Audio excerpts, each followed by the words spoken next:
You guys, if I press on it, the inside turns white.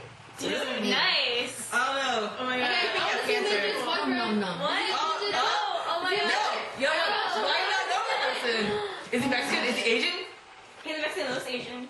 Why he no real Asian? Okay. I'm tired of this game. Let's go, Neptune. Let's go. Bro, why are you just staring at your card? Yeah, read it out loud. Natalie, did you forget how to read again? Man, F this game. Let's play Monopoly or something. Come on, let me see your card.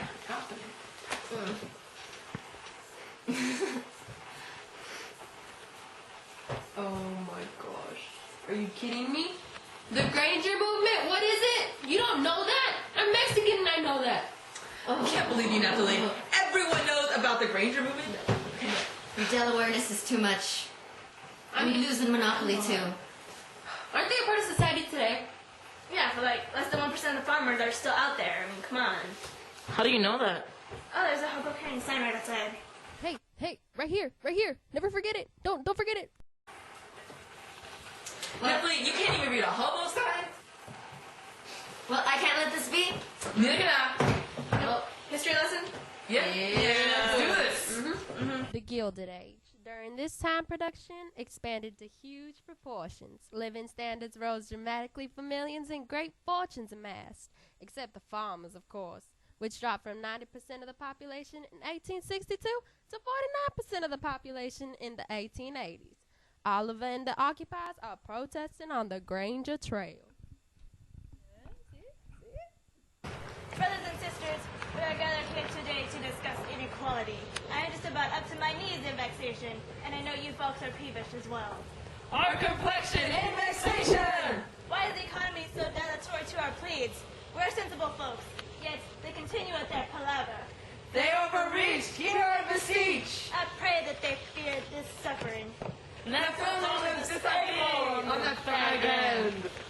In essentials, unity. In non-essentials, liberty. In all things, charity. After a few days of protests, Oliver and his fellow brethren shared stories with each other. The first and most important was the story of Oliver.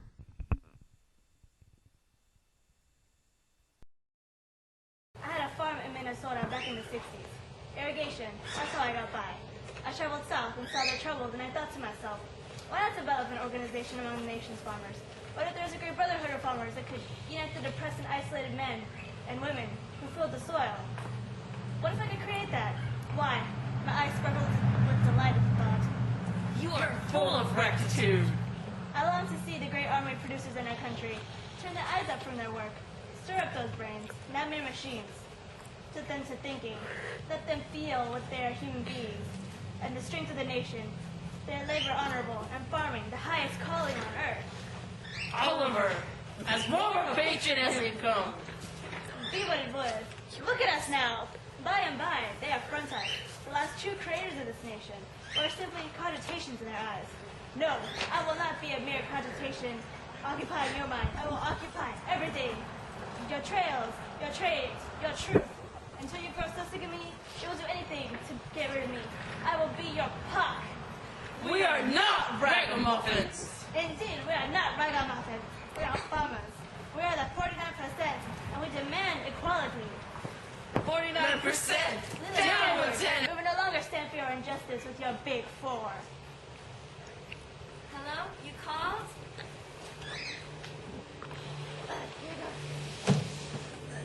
Leland, I pray, what are you doing in the close neighborhood? Here to prance around gaily, or perhaps to go on command with your followers? I did not know there would be such a humbug in front of my eyes. But I knew I smoked a rat as soon as I got off my train. I do not gull these people, Leland. I hear of information that you hotshots try to submerge. We are Americans missing our gall, just as the First Amendment says we can. Do you not think it best to not raise my ideas? This is too many besides. Don't you agree, Mr. Kelly? Speaking of, I have something in train for this town. Quite literally a train. You can't do that. I've already bought the papers. No. Your tariffs are too high. You have discriminatory railroad rates and unforgivable marketing arrangements. Right. Living standards. We have just enough belly timber to survive. Oh, not my problem.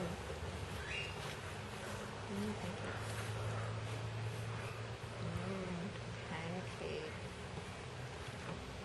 Now, if you'll excuse me, I need to cram myself easy.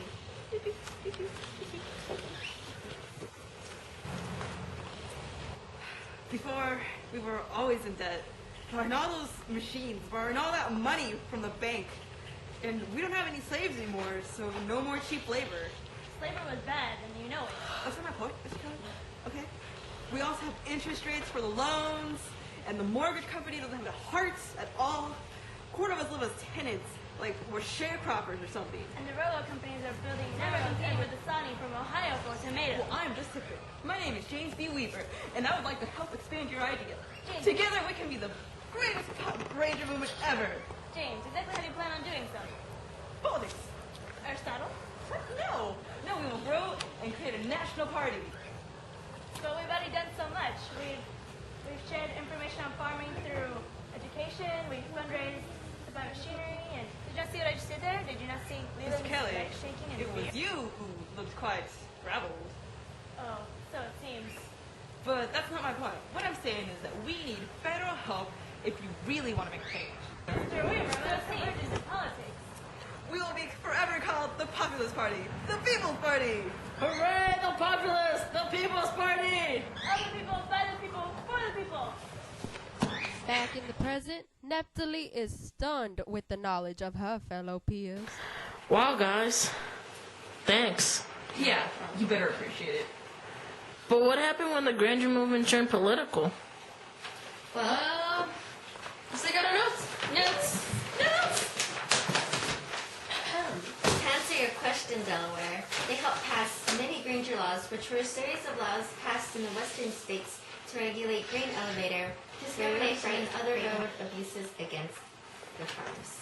The Federal Interstate Commerce Act of 1887 was passed to secure the same reform. Oh, and don't forget about the court cases either. Munn versus Illinois, which sustained state regulation and important precedent for later regulations controlling utilities. Wabash versus Illinois stated that states have no constitutional power to regulate that demanded federal regulation. Oh, and Stone versus Farmers Loan and Trust in 1886, which stated that state law regulating railroad rates must allow railroads to make a profit. Because we all gotta make a living, right? I guess, Delaware. Well, populists were seen as a threat to the free market economy to the U.S. They argue that a free market economy relies on constant supply and demand, and when one is greater than the other, bad doo-doo happens. Like Panic of 1893? What happened to James? Did he win? You mean the presidency? No. He received 1 million popular votes, which was 10% of the population, and 22 electoral votes. He was the most successful third-party candidate in American history. And Today. yeah, and the Panic of 1893 made people, well, panic. And when people panic, they turn to unorthodox leaders. Populists did have socialist views and wish for a utopian society. So, where are they now? The Populists died out in 1896. But they did fuse together with the Democratic Party. Populists endorsed William J. Brown for president. But the Granger movement still lives on today. Not as powerful, though. Nope. Didn't you say that already? Yes, but I feel like we should reiterate ourselves for it to stick in your dirty brain. Yeah, pretty much. The doctor said there was no hope for you. No. I read the letter. So my turn. Here. Just take this card. Yeah. How does it feel to be so close to the ground? Who's writing these cards? I don't know, but they're doing a badass job.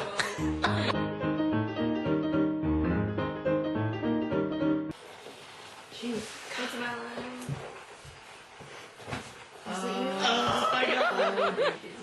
Oh no.